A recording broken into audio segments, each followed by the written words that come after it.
Well, good afternoon, everyone. I'm Jann Scott, talk show host in Boulder. Today, we're going to talk about the strange case of Megan Trussell.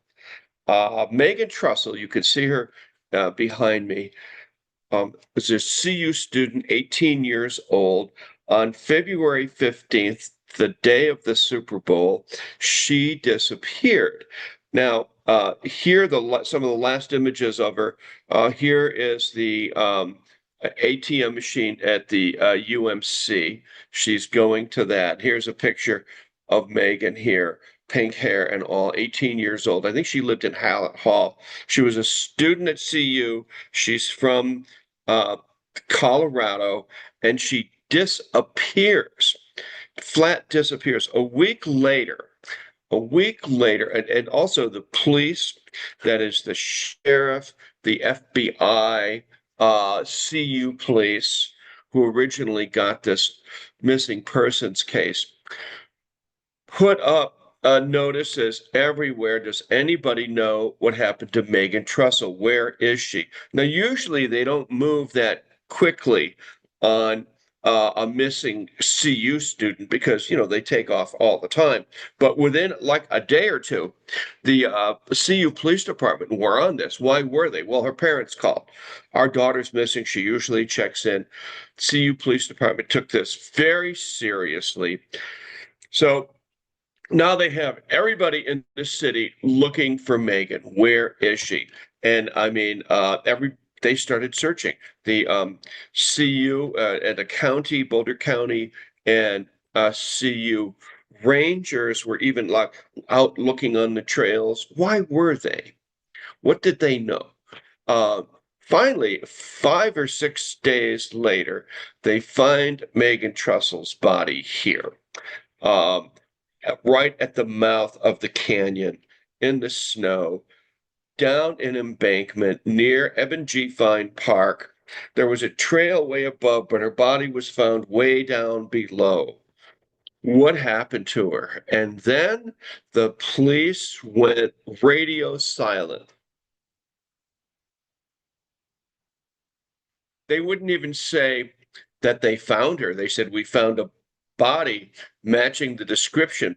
And when everybody asked, including me, "Well, is it her?" they wouldn't answer. So we wrote a story about it saying, why not? I texted the PIO for the sheriff's department, who is now handling the case. Why the heck don't you say who it is? Okay, finally, they came out and said, yes, we have found her. So then we started asking, what happened to her? Well, we can't tell you. Why not? Because the coroner has not given the official cause of death, therefore, we're not telling you. Now, here it is, 3 months later, February 15th, March 15th, April 15th, 2 months later. They're still not saying anything. So I kept asking the sheriff's department, well, come on, help us out, tell us something. Was she murdered? What was she doing there in the middle of a snowy night, dressed like this?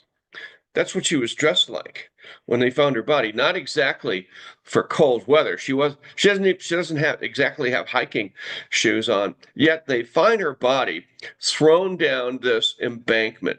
And what was that? What happened to her? Well, we can't tell you.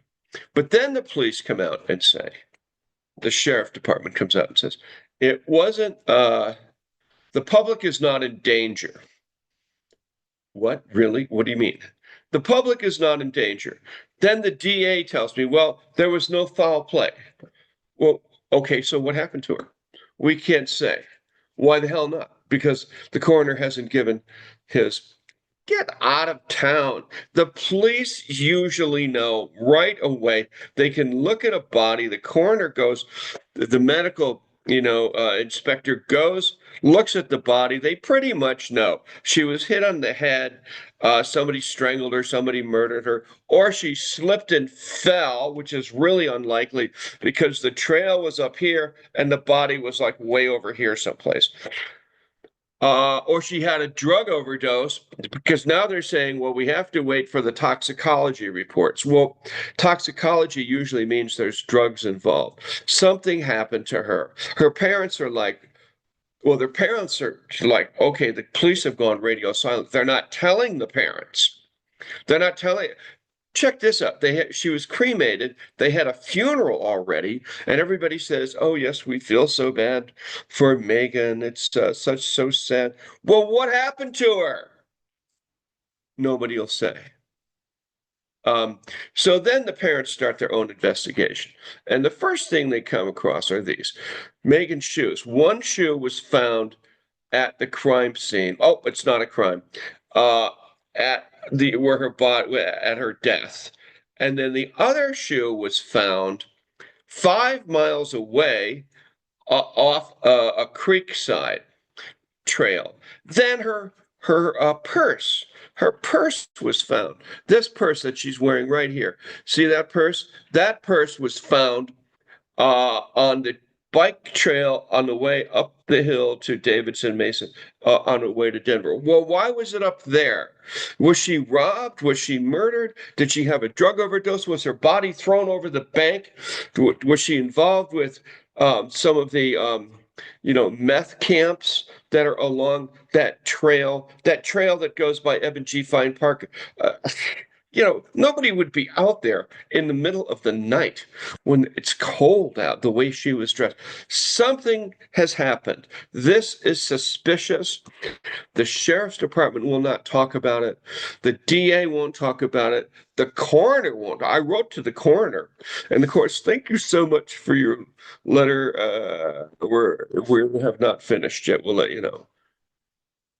I'm telling you, this isn't right. I mean, they did the same thing with the JonBenet case 30 years ago. The coroner hung on to that for damn ever. Cause of death. Well, we don't know, blah, blah, blah. 3 months later, or 4 months later, they gave the cause of death.